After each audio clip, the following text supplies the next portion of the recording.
Aš vis galvoju, žinokit, apie tuos, kurie vis dar iki dabar nesupranta, kodėl apskritai turėti investicinį gyvybės draudimą yra svarbu.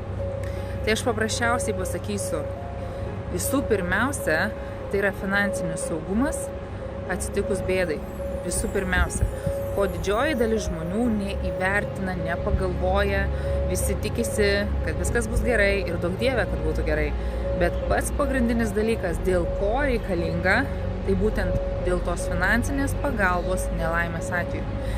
Kitas labai svarbus dalykas, mes visi norim gyventi, mes visi norim užauginti savo vaikus, gražiai pasenti, kasdien gyventi gyvenimą.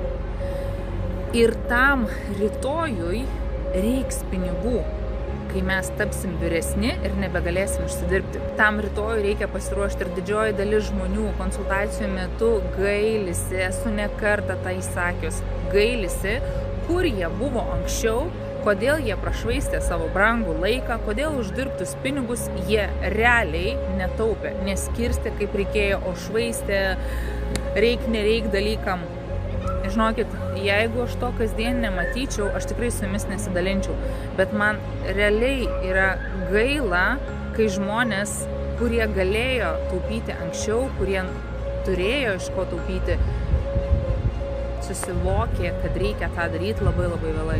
Ir aš kasdien ieškau spalvų, ieškau kaip dar daugiau, kaip padėti jums.